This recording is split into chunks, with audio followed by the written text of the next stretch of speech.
महर्षि विश्वामित्र विश्व कल्याण के लिए यज्ञ किया करते थे। उस काल में वन में बहुत से राक्षस रहते थे जो ऋषि मुनियों के यज्ञों में बाधा डालते थे। उनके इस कष्ट के कारण महर्षि विश्वामित्र राजा दशरथ की अयोध्या नगरी में पहुंचे तथा राक्षसों के वध के लिए उन्होंने प्रभु श्री राम को साथ भेजने की विनती की। प्रभु श्री राम के साथ लक्ष्मण भी महर्षि के साथ चल पड़े। एक दिन गुरु विश्वामित्र श्री राम और लक्ष्मण के साथ नदी के तट पर पहुंचे। वन में रहने वाले एक मुनि ने दी हुई एक छोटी सी नौक में नदी पार कर गए। नदी के उस पार एक भयानक वन था। उस वन को देखकर श्री राम बोले, गुरुदेव, इस भयंकर वन के सभी ओर से सिंह, व्याघ्र जैसे हिंसक पशुओं के दहाने की, हाथियों के चिंघाने की आवाज आ रही है।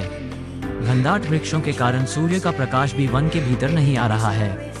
गुरु विश्वामित्र ने कहा, हे राघव, पुराने काल में इस स्थान में मलदा और करूप नाम के दो बड़े समृद्ध राज्य हुआ करते थे। दोनों ही राज्य धन, धान्य और समृद्धि से परिपूर्ण थे। दूर दूर के व्यापारी यहाँ पर व्यापार करने आते थे, परंतु ताटका नाम की एक यक्षकन्या ने उन दोनों राज्यों का विनाश कर दिया। ताटका कोई साधारण स्त्री नहीं है, वो सुंद नाम के राक्षस की पत्नी और मारीच नाम के राक्षस की माता है। उसके शरीर में 1000 हाथियों के बराबर बल है और वो अत्यंत पराक्रमी है।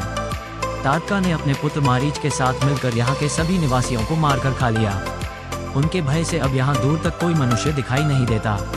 भूल से यदि कोई आए तो वो जीवित नहीं लौट पाता। उसी ताटका का संहार करने के लिए मैं तुम्हें यहाँ लाया हूँ। श्री राम ने आश्चर्य से पूछा, गुरुदेव, स्त्री होकर भी ताटका में 1000 हाथियों का बल कैसे आ गया? इसका क्या रहस्य है? गुरु विश्वामित्र बोले, वत्स, सुकेतु नाम के एक यक्ष ने संतान प्राप्ति के लिए ब्रह्मा जी की कठोर तपस्या की। उसकी तपस्या से प्रसन्न होकर ब्रह्मा जी ने सुकेतु को वर दिया, जिससे ताटका का जन्म हुआ। सुकेतु ने ब्रह्मा जी से ताटका अत्यंत बलशाली हो ऐसे भी वर मांगा था। उस पर ब्रह्मा जी ने ताटका के शरीर में 1000 हाथियों का बल दे दिया। शक्तिशाली ताटका बड़ी होने पर सुकेतु ने उसका विवाह सुंद नामक राक्षस से कर दिया। ताटका ने मारीच को जन्म दिया। मारीच भी अपनी माता के समान बलवान और पराक्रमी है। बालक था तभी से वो बहुत उपद्रवी था, ऋषि मुनियों को अकारण कष्ट दिया करता था। इसलिए अगस्त्य ऋषि ने उसे राक्षस बन जाने का शाप दे दिया। अगस्त्य ऋषि ने मारीच को शाप देने पर सुंद अत्यंत क्रोधित हो गया। वो अगस्त्य ऋषि को मारने दौड़ा। तब अगस्त्य ऋषि ने सुंद को शाप देकर तत्काल भस्म कर दिया। ताटका ने पति की मृत्यु का बदला लेने के लिए अगस्त्य ऋषि पर आक्रमण किया। तब अगस्त्य ऋषि ने शाप देकर ताटका का सौंदर्य नष्ट कर उसे अत्यंत कुरूप बना दिया। ताटका ने स्वयं के कुरूप बनने का और पति की मृत्यु का बदला लेने के लिए अगस्त्य मुनि के आश्रम को नष्ट करने का प्रण लिया है। अब मैं तुम्हें आज्ञा देता हूँ कि तुम ताटका का वध करो। केवल तुम ही इसका वध कर सकते हो। यह ना सोचो कि मैं स्त्री का वध कैसे करूं। वो पापी है और पाप को नष्ट करने में कोई पाप नहीं होता। संशय को त्याग कर मेरी आज्ञा से तुम इस पापिनी का संहार कर दो। गुरुदेव की आज्ञा से श्री राम ने अपने धनुष पर बाण रखा और धनुष की प्रत्यंचा को कान तक खींचकर भयंकर टंकार किया। वो ध्वनि पूरे वन में गूंज उठी। वन्य प्राणी भयभीत होकर इधर उधर भागने लगे। वन में खलबली मची देखकर ताटका क्रोधित हो गई। धनुष ताने श्री राम को देखकर ताटका उन पर आक्रमण करने के लिए तीव्र गति से आगे बढ़ी।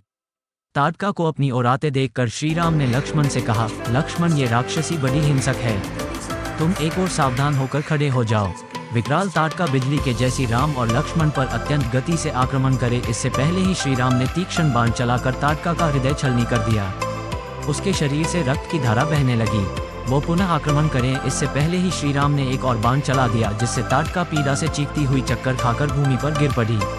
अगले ही क्षण उसके प्राण चले गए। श्री राम के इस पराक्रम से गुरु विश्वामित्र अत्यंत प्रसन्न हो गए और उन्होंने प्रभु श्री राम जी को आशीर्वाद दिए। मनमोहक योग कथाओं पर नियमित अपडेट के लिए हमारे चैनल को सब्सक्राइब करना न भूलें, क्योंकि हम कहानी कहने की लौ को जीवित रखने का प्रयास करते हैं। हमारे किसी भी आगामी एपिसोड को देखना न भूलें, जहां हम भारतीय लोक कथाओं के खजाने से अधिक छिपे हुए रत्नों को उजागर करेंगे। हमसे जुड़े और इस अविश्वसनीय साहसिक कार्य का हिस्सा बने, क्योंकि हम आपको लोक कथा इतिहास, लोक कथाओं का अनावरण की मनोरम दुनिया में जाने के लिए आमंत्रित करते हैं। मंत्रमुग्ध और प्रेरित होने के लिए तैयार रहें।